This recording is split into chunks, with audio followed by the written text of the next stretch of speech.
For MLK Day, it really means so much to me.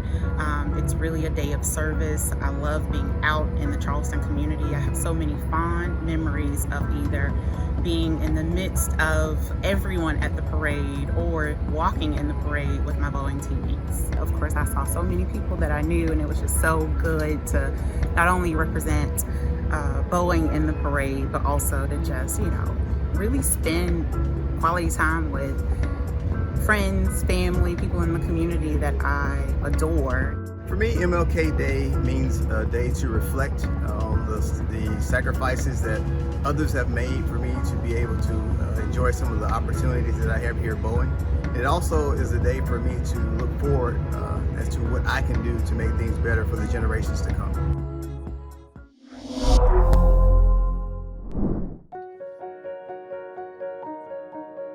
There are those who push the limits of invention and innovation. They do it for themselves and for the rest of us. The dreamers, the doers, the inventors, the drivers, the game changers, the people shaping the future, making things that are more than just things. They are things that make our lives and your life better.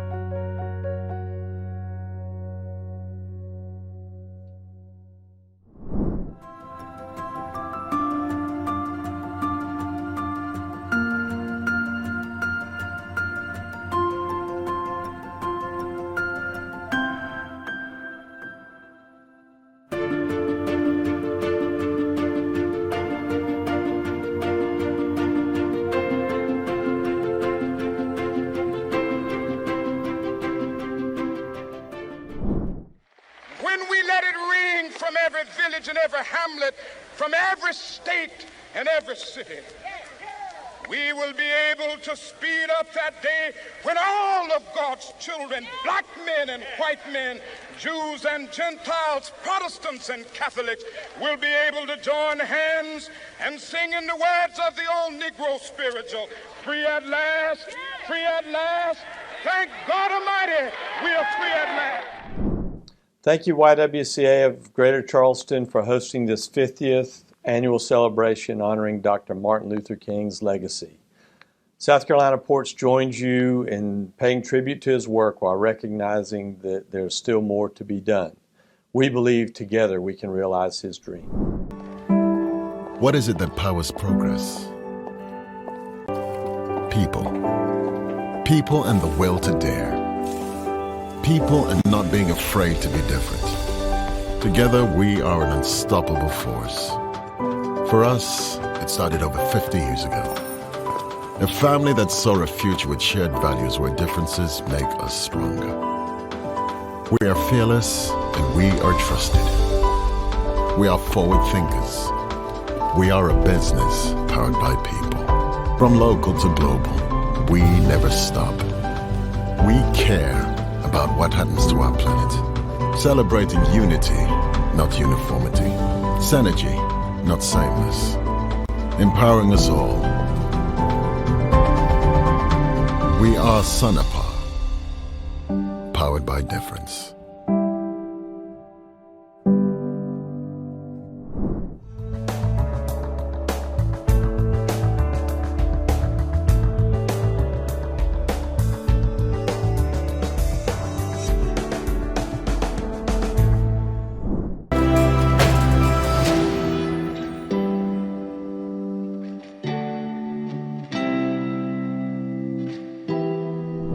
Join our team, the First Choice Fit team.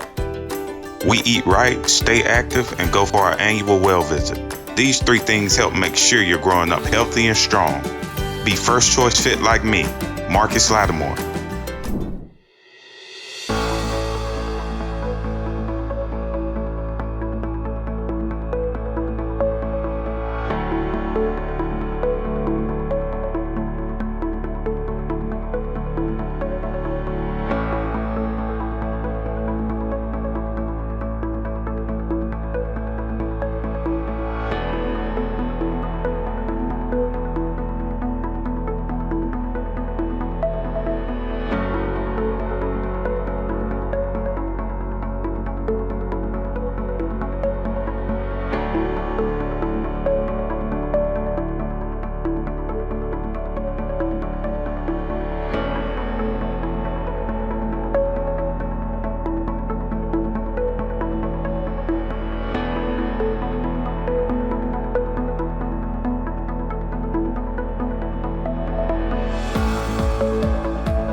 Welcome to the Dr. Martin Luther King Jr. Annual Business and Professional Summit.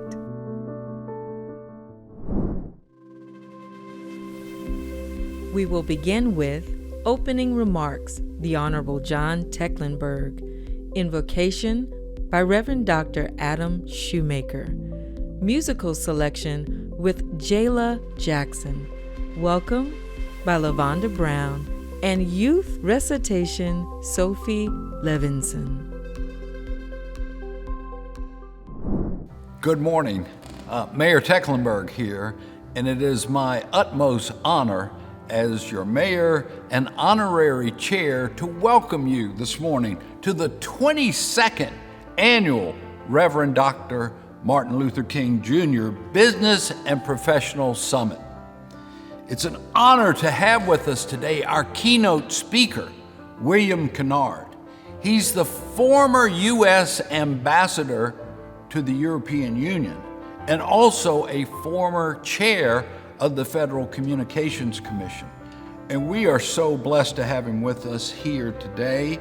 We're also blessed that he and his lovely wife, Deborah, reside right here in Charleston, in addition to all the national and international organizations that he helps lead, that he and Deborah are actively involved here in Charleston with such organizations as our International African American Museum, the Gibbs Art Gallery, and many others. So a pleasure to have Bill with us here today. This premier event kicks off, believe it or not, the 50th annual MLK celebration here in Charleston that's co-sponsored by YWCA of Greater Charleston and the City of Charleston. Under the leadership of Christine Jackson, this was set up 50 years ago. What an amazing legacy that we enjoy. The largest celebration of Dr. King in the state of South Carolina. I want to take a moment and just thank all the corporate and individual sponsors for today's event. You helped make this possible. And by the way, this is the largest fundraising event for YWCA of Charleston during the year. And it helps them continue their mission that they've followed for 115 years to eliminate racism and empower women. God bless the YWCA of Greater Charleston and their mission. Here today, we're in the Camden Room down at the Charleston Visitor Center. It's newly renovated. I know it's set up for visitors, but if you're local and you haven't been down here since our renovation, please come down. There's a lot of great things to experience here at the Charleston Visitor Center. It's operated by Explore Charleston, which is led by the indomitable Helen Hill.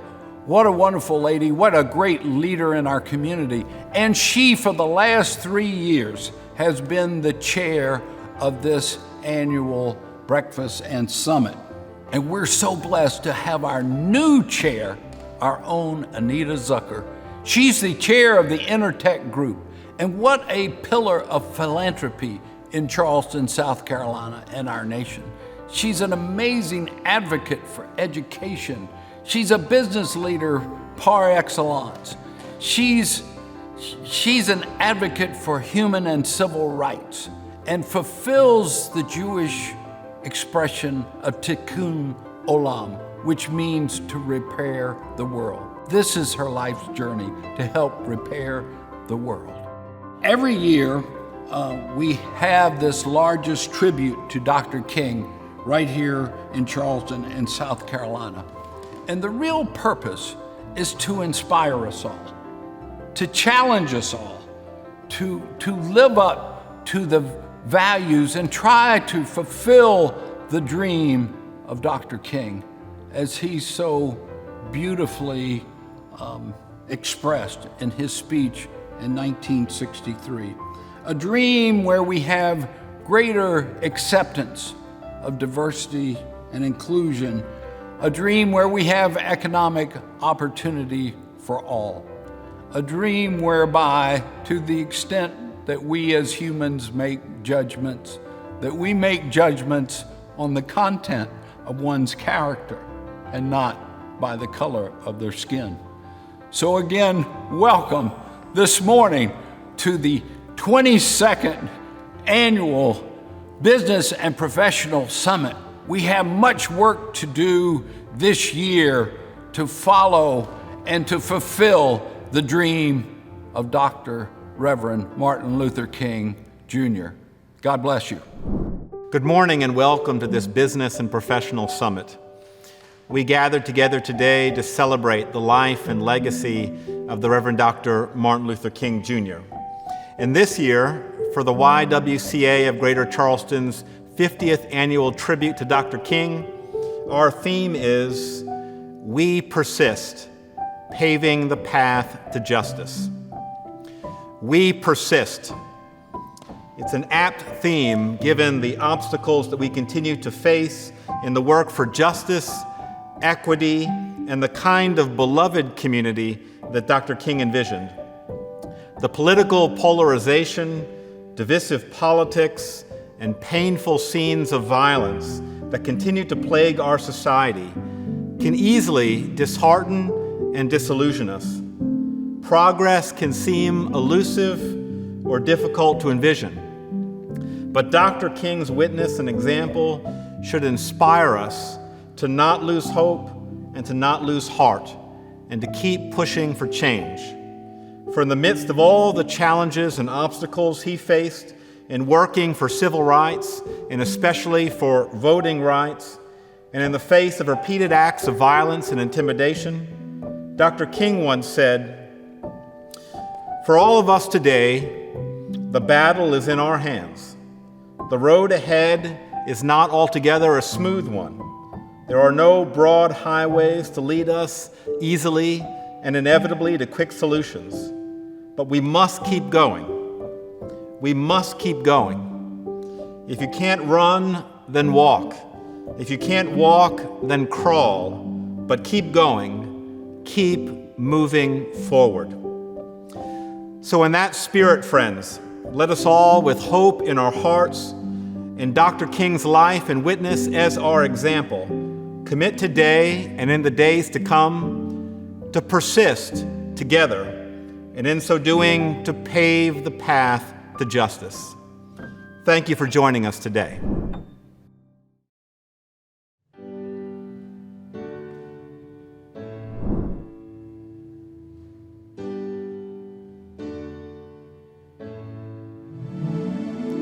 $7 an hour, bills stacked on the counter. Got a baby on the way they'll have to feed. His pride is getting torn down, his confidence is worn out. This ain't the way he dreamed that it would be. But he won't never ask why, 'cause he's made up his mind. He's a fighter, got that fire when they thought he'd fade away. Throws a fist up as he gets up, feeling stronger every day. When he gets down on his knees, he finds the courage to believe. He's a fighter who inspires me.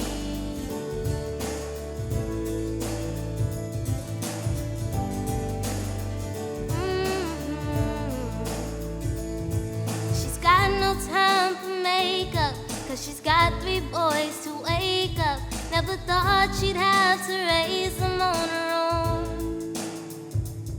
And some days she feels like crying, but she's holding on to surviving, on the love that makes that little house a home.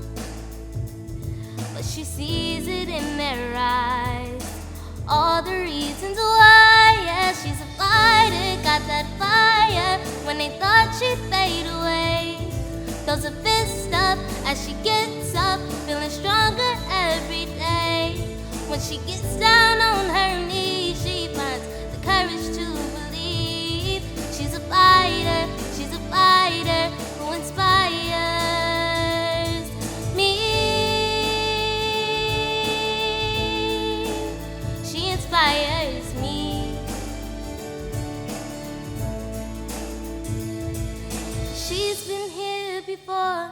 and she's only 8 years old. But she knows the name of every nurse that she's seen. And though she don't like the chemo, she waits it out, never losing hope that someday soon she'll be cancer-free. She's a fighter, got that fire when they thought she'd fade away. Throws her fist up, keeps her head up, feeling stronger every day. When she gets down on her knees, she finds the courage to believe. She's a fighter who inspires. Yeah, he's a fighter who inspires me. Oh, oh, oh, she inspires me. Yeah, you're my inspiration, yeah. You're my inspiration, yeah. You are my inspiration, yeah. You're my inspiration, yeah.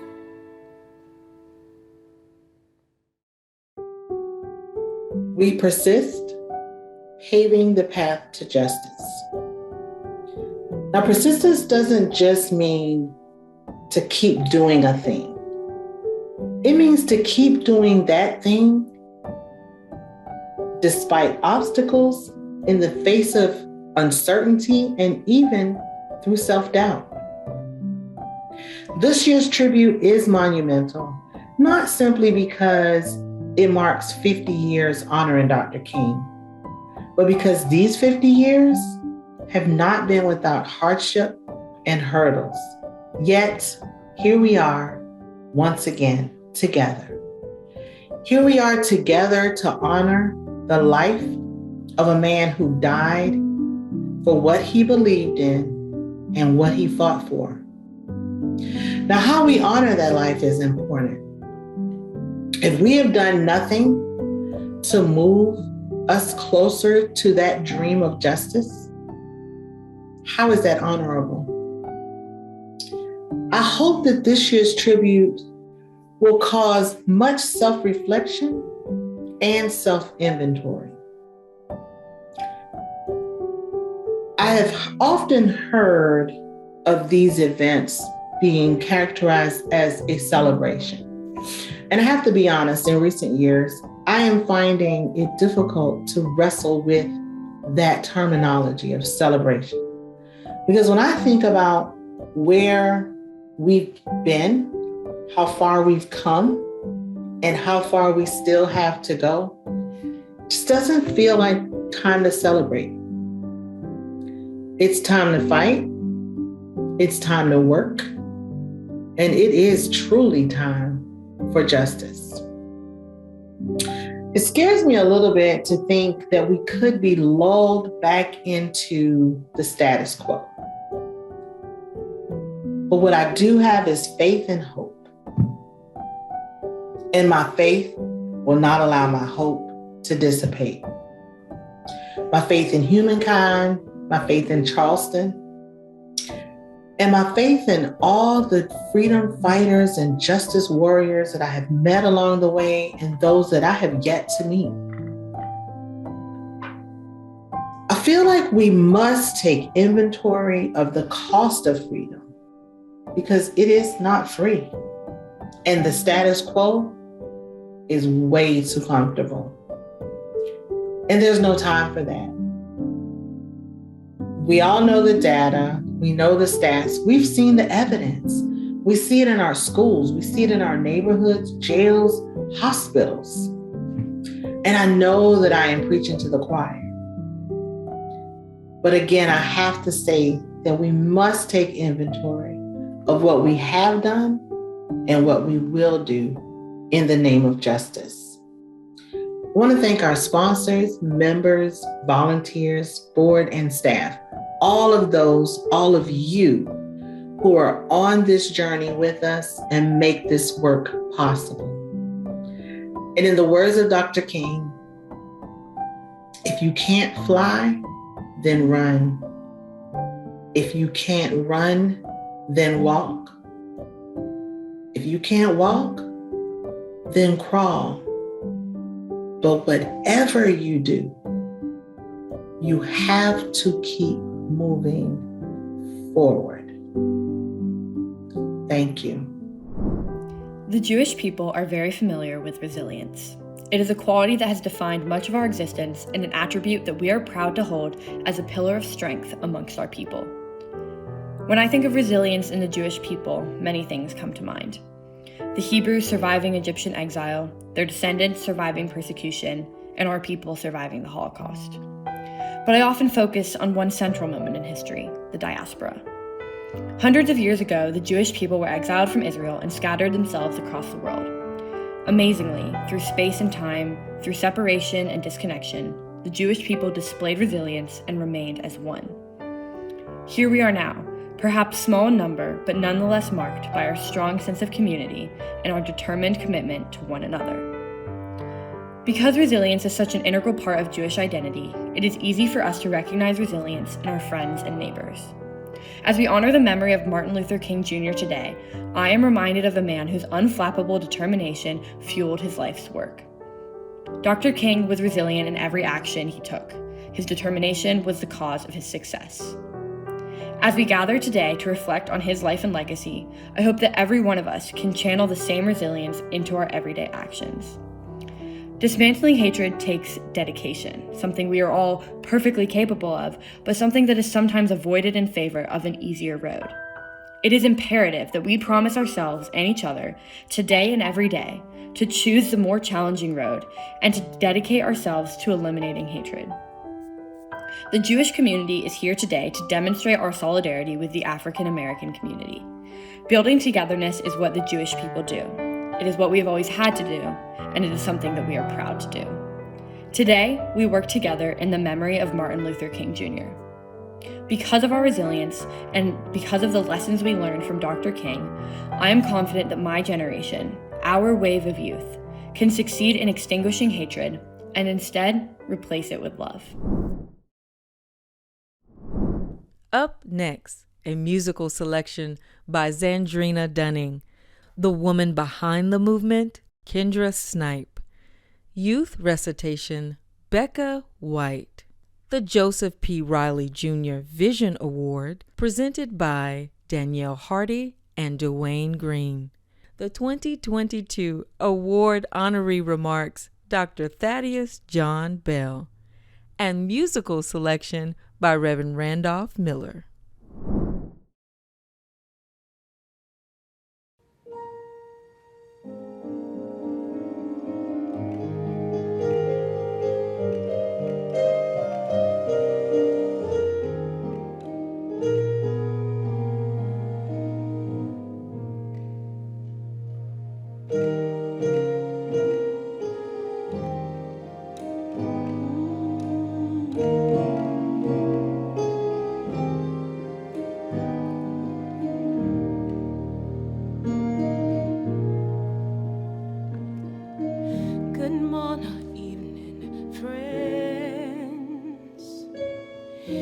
Your friendly announcer. I have serious news to pass on to everybody. What I'm about to say could mean the world's disaster, could change your joy and laughter into tears and pain. It's that love's in need of love today. Don't delay, send your sin right away.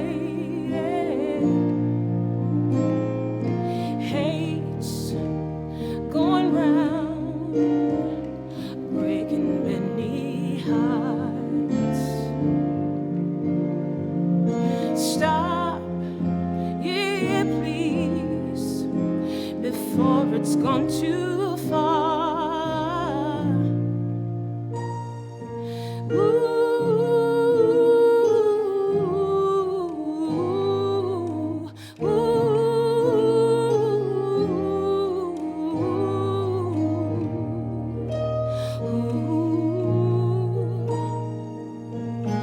The force of evil plans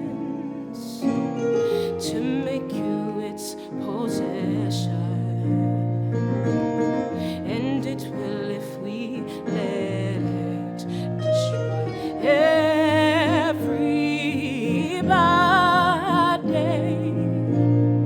We must all take precautionary measures. If love and peace you treasure, then you hear me when I say it's that love's in need of love today. Don't delay, send yours in right away. Who hates going round, breaking many hearts? Stop it, please, before it's gone too far. Who loves in need of love today? Who don't delay, send your sin right away. Oh, please, you know that hate's going around, breaking those many hearts. You better stop it, please, before it's gone too far.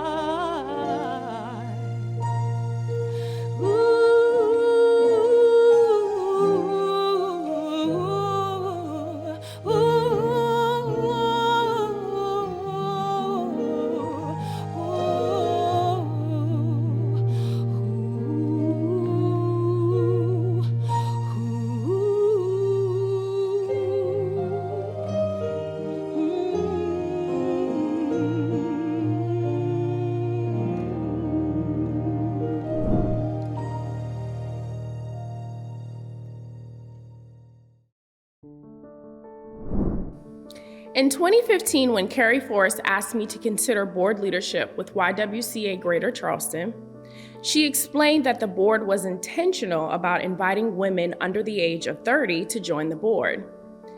As a current board chair, she wanted to support their focused recruitment efforts. After running down all the reasons I felt that I was unqualified to assume board leadership, including my lack of experience, and money for that matter, I reluctantly agreed to have the board consider me for appointment.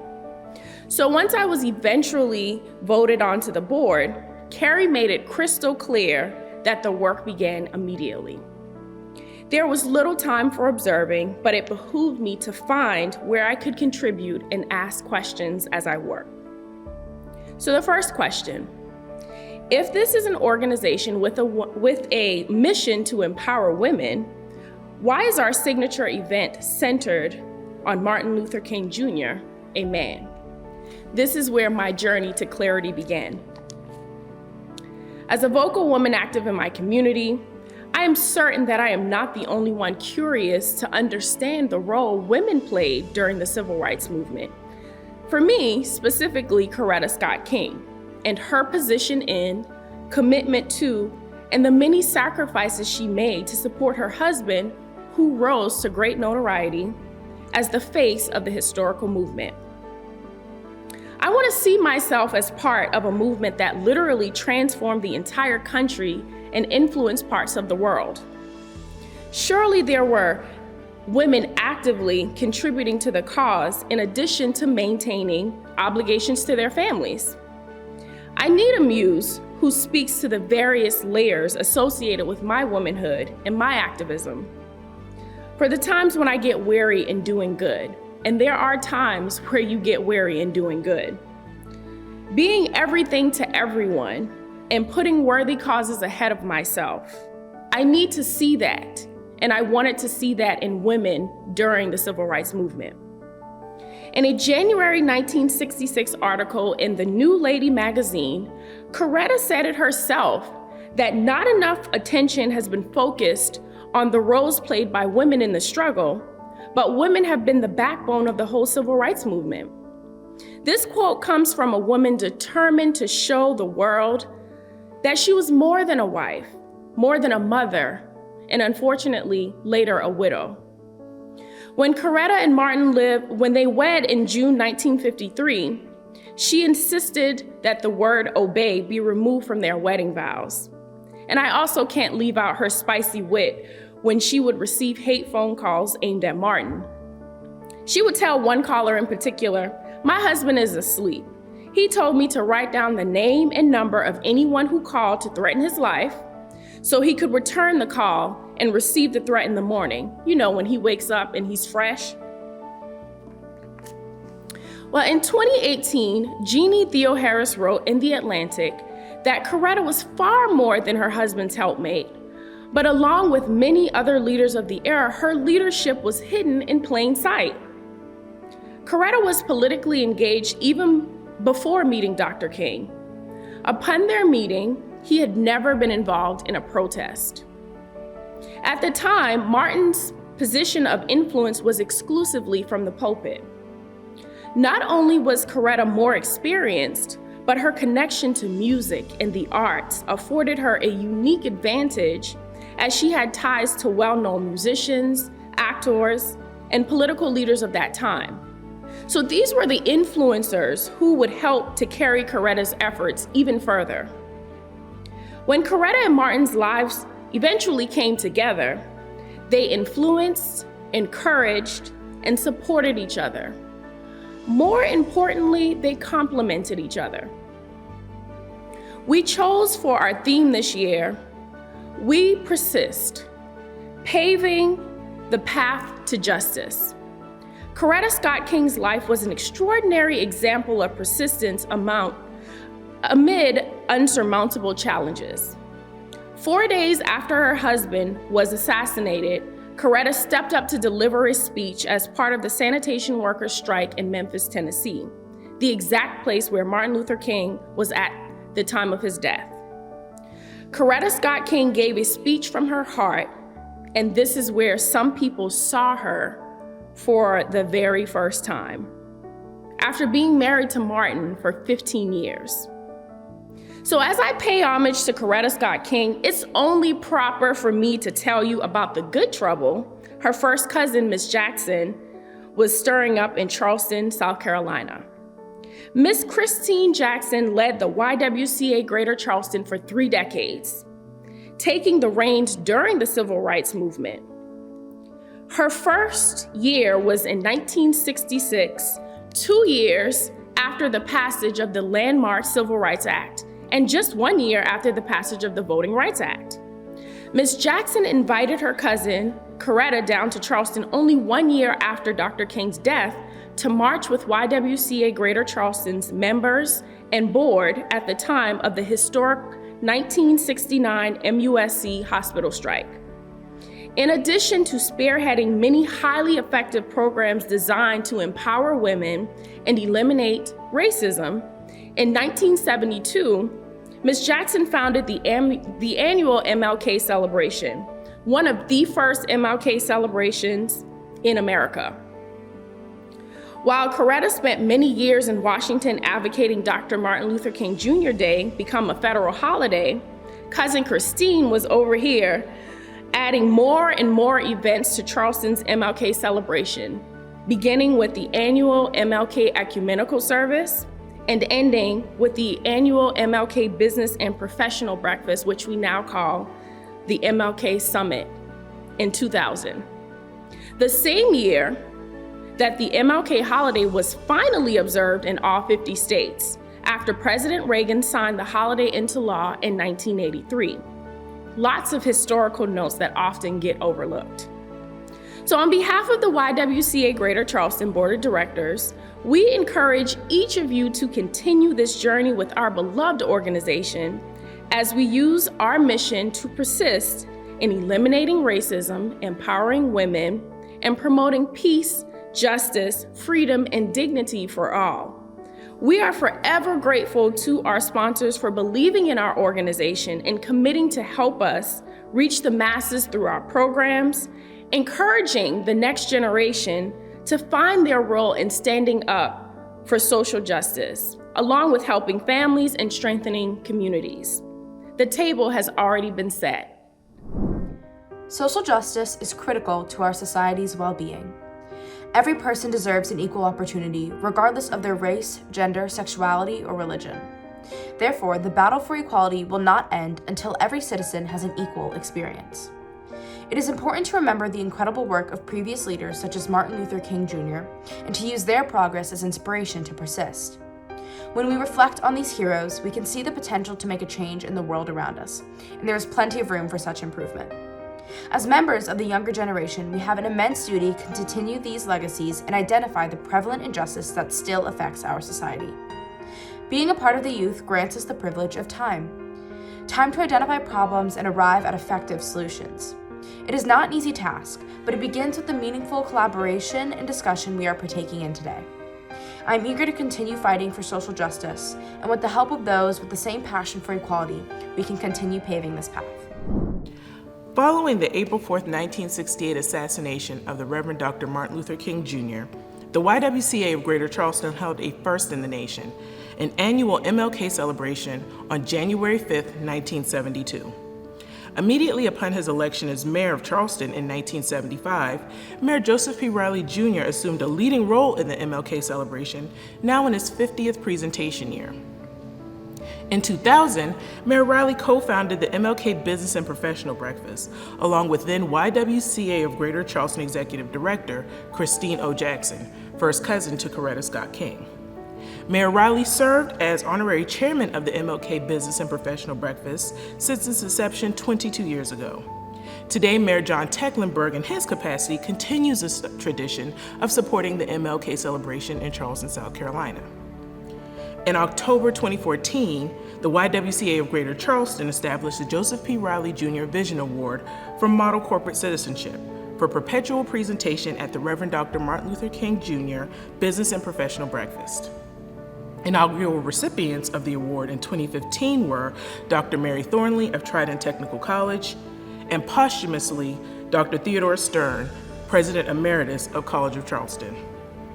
An iconic statesman and mayor of the City of Charleston, South Carolina, Joseph P. Riley Jr. has given exceptional leadership to the Business and Professional Breakfast, and by his example has achieved an enduring legacy of social justice advocacy and economic benefit for all Charlestonians. As an iconic statesman and mayor of the City of Charleston, South Carolina, Joseph P. Riley Jr. has given exceptional leadership to the Business and Professional Summit, and by his example has achieved an enduring legacy of social justice advocacy and economic betterment for all Charlestonians.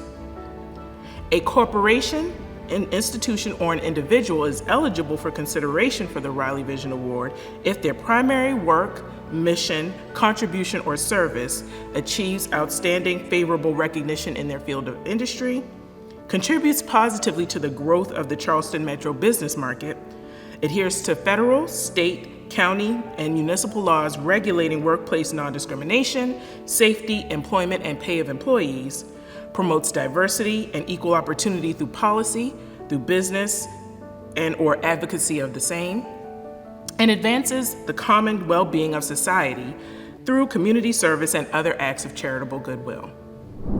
Good morning. My name is Dwayne Green, and today it's my great honor and pleasure to introduce the winner of the 2022 Joseph P. Riley Jr. Award for Model Citizenship to Dr. Thaddeus John Bell. This award is on behalf of not only my co-chair, but also the members of our nominating committee, which I'd like to thank for voting on this award. Dr. Bell's accolades and recognitions in the community are too numerous to mention in the short time I have to address you this morning. But suffice it to say that there's no stronger voice in our community in terms of consistency and clarity for reducing the gap in healthcare than Dr. Thaddeus Bell. He has used his platform as a well-respected leader in the community and physician to raise awareness, money, and resources to educate and bring adequate health care to the least fortunate in our community. Additionally, and most notably, Dr. Bell has been a leading and consistent voice during the coronavirus pandemic for obtaining vaccinations, boosters, and proper masking, while combating disinformation in the community. When many marginalized communities doubted the efficacy of these life-saving vaccines, Dr. Bell was and is a leading voice of knowledge, compassion, and information in the community. That Dr. Bell takes such an outsized role, despite his many duties as a practicing physician, speaks to his commitment to service, which has only demonstrated itself and manifested itself over several years of service in the Charleston community. It's with great pleasure and honor, and also humility, that I present this award, the 2022 Joseph P. Riley Citizenship Award, to Dr. Thaddeus John Bell. I would like to pause and say thank you to the YWCA for this prestigious honor. I would also like to take the opportunity to say thank you to my family and thank you to the several contributors to closing the gap in health disparities for African Americans and the underserved over the years. Those major contributors have been the Medical University, the City of Charleston, and the Coastal Community Foundation. Closing the Gap in Healthcare is currently celebrating its 18th year in existence. To receive this award, which is being given at its 50th anniversary, is quite relevant for us. Closing the Gap in Healthcare is currently being responsible for educating the African American community as it relates to the pandemic. It is for that reason that Closing the Gap in Healthcare was established 18 years ago. We had no idea that we would be in a historical situation as we are today. So on behalf of my family and friends and the many contributors to Closing the Gap in Healthcare, I would like to say thank you very much for this honor and for this recognition. Thank you. We shall overcome. We shall overcome. We shall overcome someday. Oh, deep in my heart, I do believe we shall overcome someday. We shall all be free. We shall all be free. We shall all be free someday. Oh, deep in my heart, I do believe we shall all be free someday. We'll walk hand in hand. We'll walk hand in hand. We'll walk hand in hand someday. Oh, deep in my heart, I do believe that we'll walk hand in hand someday. We shall overcome. We shall overcome. We shall overcome someday. Oh, deep in my heart, I do believe that we shall overcome someday.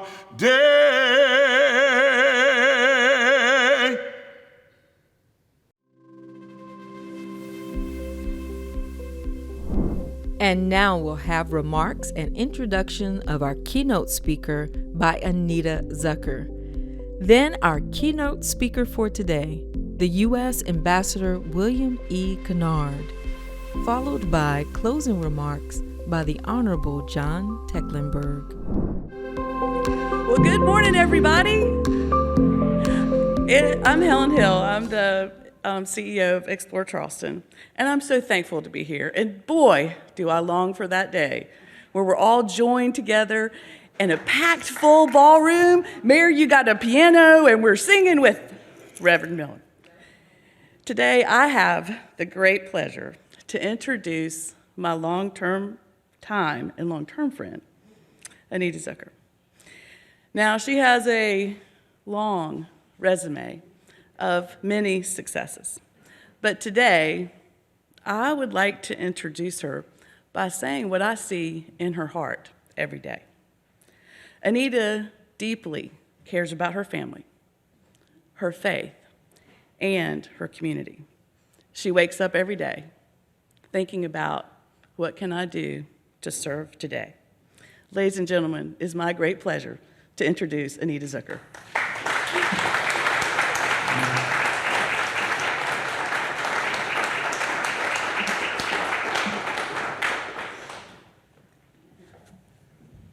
Thank you, Helen. Talk about, the person serving their community every day.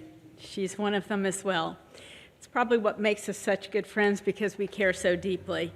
And, for me, many of you don't really know who I am, but this theme, We Persist, Paving the Path to Justice, is something that's so true not only in all of our lives, but also in my own history.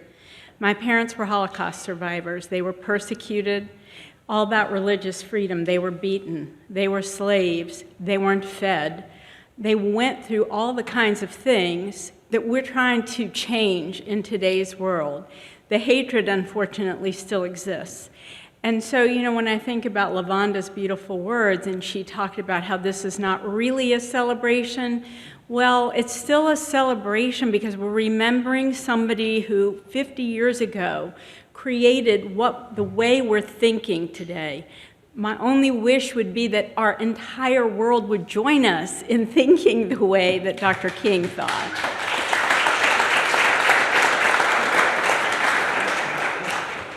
So it's my hope, as we all strive for diversity, and not just diversity, DEI and the word J, okay? Diversity, equity, inclusion, and justice, as we've talked about. So much has happened these past few years. And just so you know, I've been involved with the YWCA starting with Christine Jackson. So she brought me in probably in the 90s. And I have been a keynote speaker not just last year, but probably 25 years ago. And I worked with Christine on all kinds of different programs, whether it was Twin, Tribute to Women in Industry, or whether it was Martin Luther King.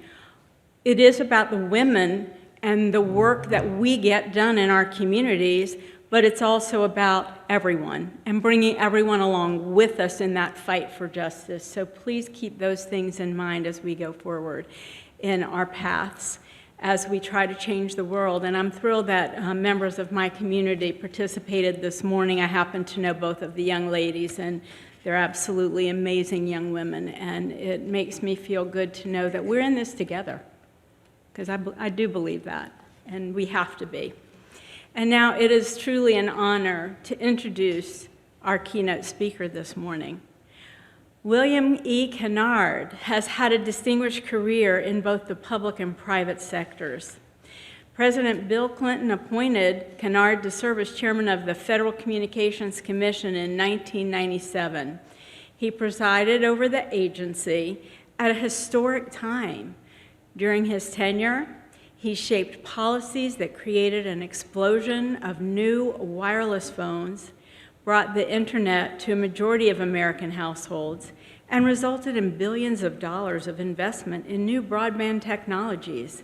At the same time, he implemented bold new policies to bridge the digital divide in the United States and around the world. President Barack Obama appointed him to serve as the United States ambassador to the European Union in 2009. As ambassador to the European Union, Kennard made reinvigorating the United States, the EU economic relationship, and eliminating regulatory barriers his top priorities. He also helped to cement close US-EU coordination on a range of common foreign policy priorities, including the Balkans, Libya, the political transitions in the Middle East, and the adoption of historic nuclear nonproliferation sanctions against Iran and Korea. As FCC chairman, Kennard became well known for advocating for people at risk of being stranded on the wrong side of the digital divide. He implemented the FCC's E-rate program, which brought the internet to disadvantaged schools and libraries. Under Kennard's leadership, the FCC dramatically expanded access to communications technologies for people with disabilities. The FCC also adopted pioneering new policies to increase telephone service to rural areas, especially to Native Americans living on tribal lands. He worked to create more ownership and employment opportunities for women and minorities in the communications sector. U.S. News and World Report dubbed Kennard a consumer champion for the digital age. He's received many honors and awards for his accomplishments, including honorary degrees from Howard University, Gallaudet University, and Long Island University, and awards from the Congressional Black Caucus Foundation, the Easter Seals Foundation, and the Hispanic Chamber of Commerce. In 2020, he received the Award of Merit from Yale Law School, which is the school's highest honor. In 2021, he received the American Horizon Award from the Media Institute. In the private sector, Kennard has spent his career working in the financial services industry. Before joining the Obama administration, he was a partner and managing director of the Carlyle Group, a global private equity firm where he led investments in the telecommunications and media sectors. Upon returning to the U.S. after his service as an ambassador, Kennard co-founded Astra Capital Management, a private equity firm based in Washington, D.C. Kennard has served on the boards of numerous public and private companies and nonprofit organizations. He currently serves as chairman of the board of directors of AT&T Incorporated. He also serves on the boards of directors of Ford Motor Company and MetLife, and he's a member of the Board of Trustees of Yale University. Kennard is a graduate of Stanford University and Yale Law School. He and his wife, Deborah Kennedy Kennard, Yale Law School class of '79, divide their time between Charleston and Washington, D.C., and aren't we lucky that they spend a lot of their time here. Ambassador Kennard.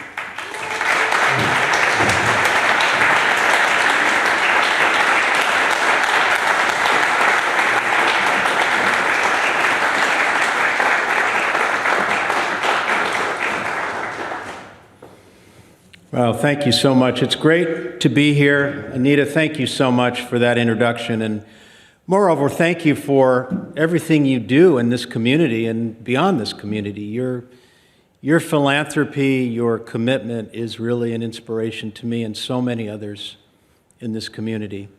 And Mayor Tecklenburg, it's always wonderful to see you. Thank you so much for your leadership and your service. Thank you all for being here. It's just nice to be out again. I really appreciate you all coming out and appreciate all the folks online who are watching as well. I'm so very honored to have the opportunity to talk to you all today. As I was reflecting on this event, the Business and Professional Summit, it's caused me to think a bit about my own journey in life and my professional career. After law school, I went to Washington, D.C. I wasn't really sure what I wanted to do in my 20s. I had kind of a vague sense that I wanted to do something at the intersection of communications policy and law, because I had studied communications policy in undergraduate school. But remember, this was all pre-internet, so this was before communications policy was cool. Nobody was interested in this, except me and a few others. But in a few short years after I got to Washington, I had what I refer to as my Forrest Gump moment, when I ended up, through a series of completely unpredictable circumstances, I ended up as chairman of the Federal Communications Commission at the dawn of the internet age. I mean, this is when everything was happening in this industry, wireless phones and the internet. And for those of you young people here who may not be familiar with the obscure agency called the FCC, it is the agency in Washington that makes phones and texting and video games possible for all of you. So I had a wonderful opportunity early in my career, but equally important, and that's what I want to talk about today, equally important. I and others in my generation of African American professionals, we were a generation of firsts. The first to have these incredible opportunities in government and business. After the first job I got out of law school, working for a law firm, every other job I had in my entire career, I was the first African American to hold that position. And it has created some unique challenges and experiences that I want to talk about today and connect to why we're all here today. Being the first is unique and a challenge in a lot of ways. I remember the first big job that I got, and that was to be general counsel of the Federal Communications Commission. And I remember my very first day on the job. I'll never forget it. I arrived early. I wanted to be all about business. I had a brand new tie, a new briefcase, and I showed up early. I wanted to set the tone. So I walked into what would be my new office. And I greeted the receptionist in the office. She didn't know who I was. And she said to me, "May I help you?" And she said it with just that kind of officious tone that gave me the sense that she didn't think I should be in that place that early without an appointment with somebody. And I said, "Well, yes, I think you can help me. I'm the new general counsel." And there was a long, awkward pause. This woman's jaw dropped, and she looked at me and she said, "You're the general counsel?" And I said, "Well, yes. What did you expect?" And she said, "Well, I guess I expected somebody taller than you." And this is not the first time something like this has happened to me. It wasn't the last. And it's happened to me so many times that I have a name for it. I call it black surprise. It's when you show up and you may have had a phone conversation with someone or exchanged emails with them. They've never seen you. And you show up and they don't expect an African American to walk through the door. And you get a range of responses, right? Sometimes you get sort of pleasant surprise. Other times you get people who say something like oddly inappropriate, like, well, that's just great. Or sometimes people will say, they'll just be bewildered. It's that instant in time when you shake someone's hand and they're not expecting you. Now, I look out at this audience. I see many people who I'm sure are firsts to do what they've done in life. And I will ask you, for those of you who are African American in that crowd, raise your hand if you've had an experience of black surprise in your life. For those online, a lot of hands are going up in this room. My grandmother was born in 1889, and when I was a little kid, she would ask me and my siblings, my cousins, she would always ask us to sit on her lap and tell us what we planned to do with our lives. It was sort of her way of getting us focused on the future. And frankly, I don't remember what I told her when she asked me that question. But if I had known at the time what my life would become and the opportunities that I would have as a generation of firsts, I don't think she would have believed me.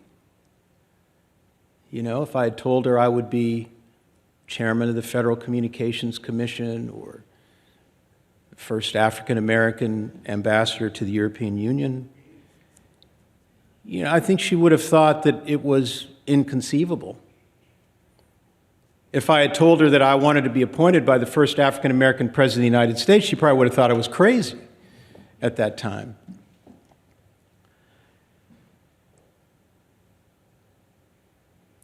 My father, he fought in World War II. Thanks to the GI Bill, he was able to go to college. He became an architect. And he was a very good student, and he had some professors that supported him and wrote letters for him. And he would send letters to architectural firms where he wanted to get jobs right out of school. And he would tell me the story of how he would send these letters and people would respond right away. They'd say, yeah, come on in. We want to interview you. But invariably when he showed up, they would say, well, sorry, the job's no longer available. Or sometimes they would be honest with him and they'd say, well, look, we don't hire Negro architects.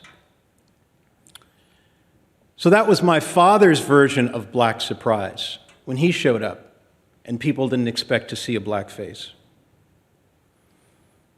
My father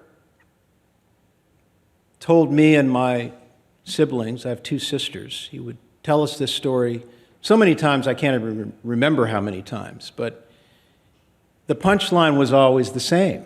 The punchline was, well, you don't let anybody tell you what you can't do in life. You just have to keep knocking on the doors until finally one opened. And for him, one did. And ultimately, he started his own firm, and it lasted for his lifetime, for 60 years. But the moral of the story that my father would tell us was always the same. The punchline was the theme of this conference: persist. We persist. Don't give up. Keep knocking on doors until one opens. The point is that for my generation of African American professionals, doors did open in ways that were unimaginable in my father's generation, my grandmother's generation. But it didn't happen magically, right? It happened because organizations like this one came together and continued to work together with people of all colors. They organized, they created programs, they mentored people. In many cases, they marched and worked to create those opportunities, to open those doors. The point I want to make to you today is that we cannot take that progress for granted. Dr. King said, one of my favorite quotes from Dr. King, he said that the arc of the moral universe is long, but it bends toward justice. The challenge of being the first is not the awkwardness of black surprise. The challenge of being the first is to make sure that you're not the last. And I think that sometimes we get this sense of complacency that arc of the moral universe is a steady upward trajectory. I think that what Dr. King was telling us is that an arc is not a steady upward trajectory. The mathematicians will tell you there's a vertex in an arc. You know, it bends down, right? And it feels today like that arc has bended down. Like some of the progress that we may have taken for granted, that we assumed that things would just get better and better and there'd be more and more opportunity, that we got to keep fighting for it. We have to keep that door open. We have to keep paving the door for others who will come behind us so that there's not just a first, but there's a second, a third, and a fourth. And so finally, when folks like us show up, it's not remarkable anymore.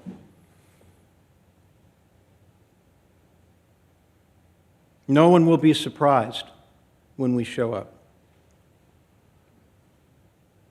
It also means that we have to counter what I have seen many times in corporate America, which is the complacency that sometimes sets in when people see that, well, we got one, we're done. That one is enough.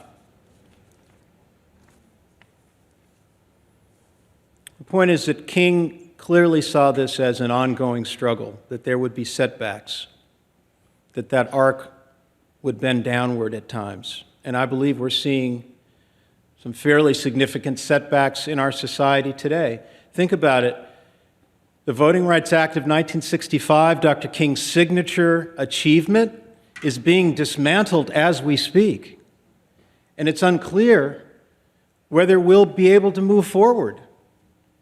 Very unclear as we speak. Those conversations are going on in Washington right now.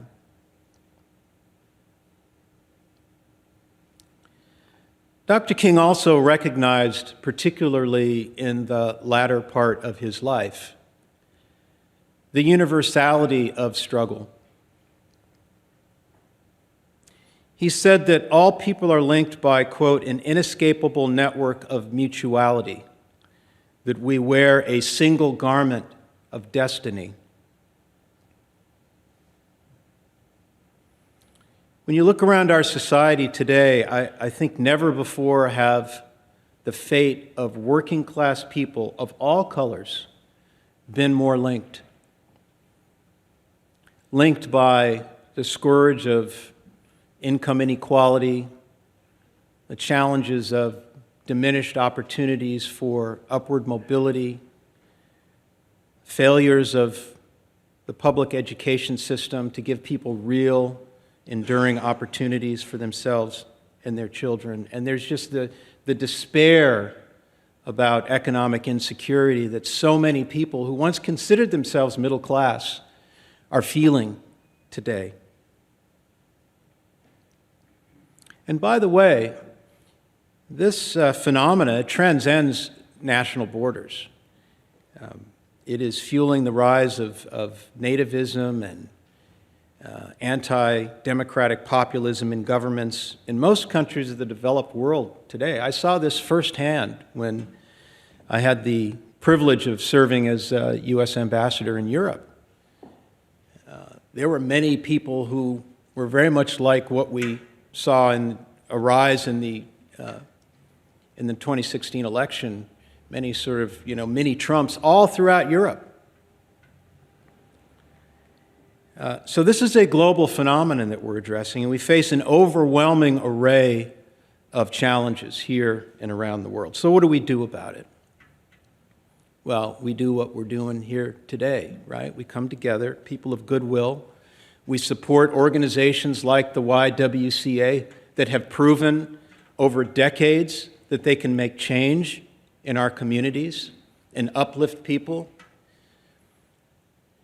We do the little things that we can to reach out to young people who need a help, who need a little mentoring, a little more education, a little support, a little understanding. That's what this organization has done for so many years. And I'd like to say that we stay woke. It's really interesting that has become a pejorative, particularly among some of our colleagues on the right side of the aisle. It's almost an insult. You're woke. Well, what's wrong with being woke, right? Being woke means you're awake to the history of America and the challenges that history continues to pose for people in this society. Understanding that history is a precondition to creating justice and equality and tolerance in the society. That came back to me recently. I was reading some of the obituaries around the passing of Desmond Tutu. And it was so fascinating what he did in the dismantling of apartheid in South Africa. They set up the Truth and Reconciliation Commissions. You can't have reconciliation until you have truth. And we're still struggling with that today in this very city.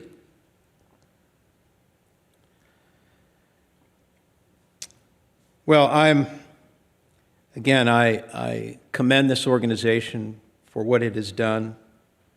I feel so grateful and frankly honored that I had this opportunity to be a part of this event and to share my thoughts and experiences with all of you. So continue, persist. Thank you all very much.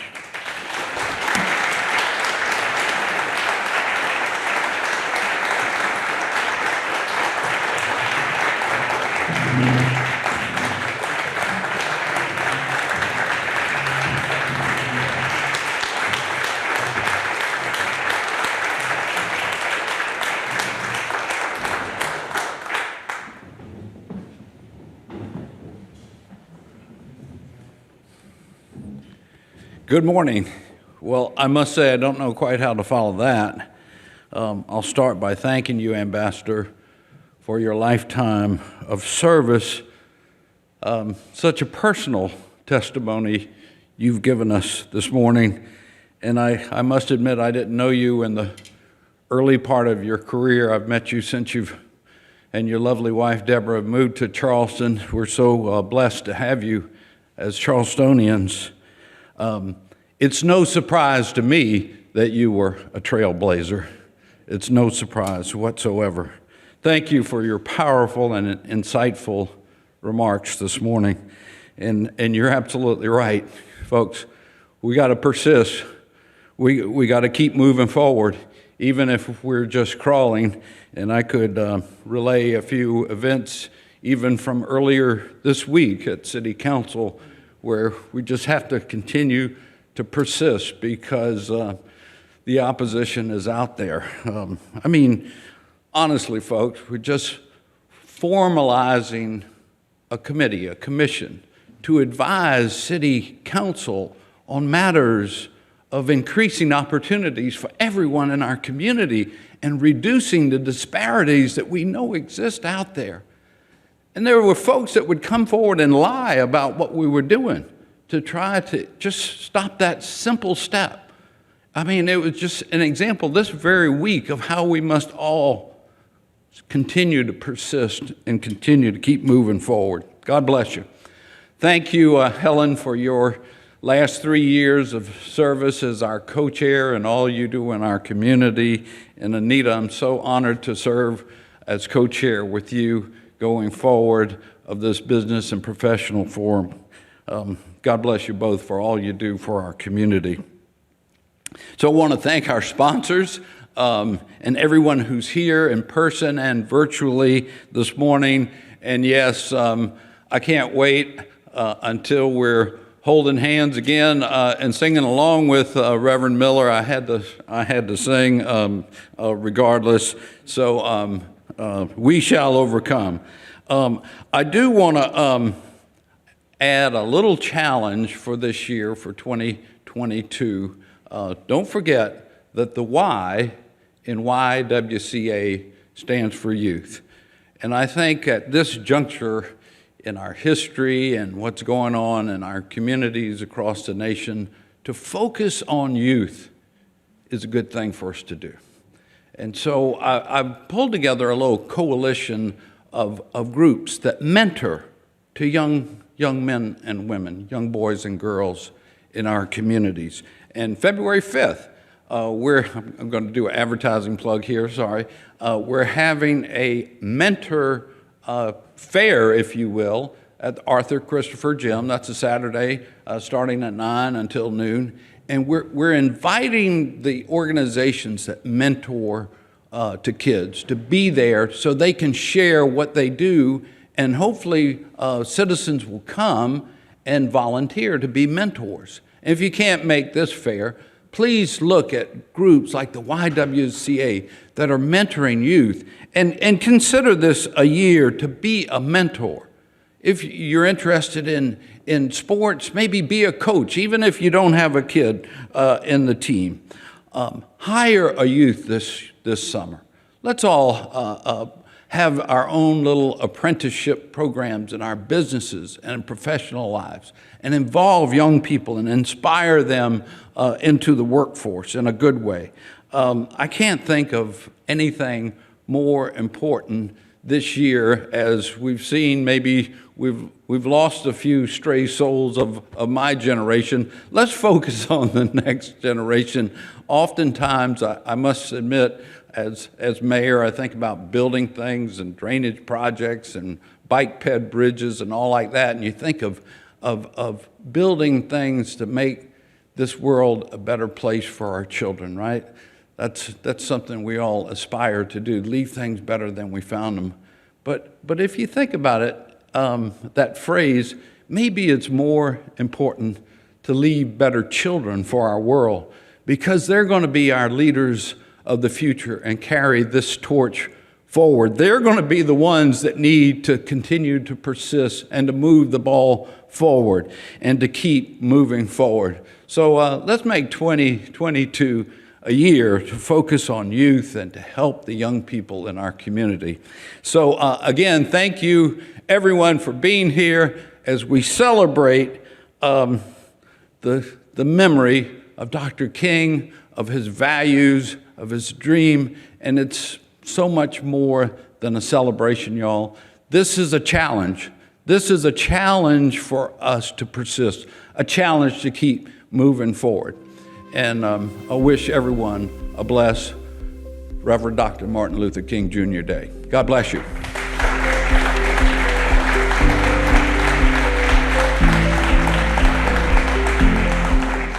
That concludes our program for today. Thank you for watching.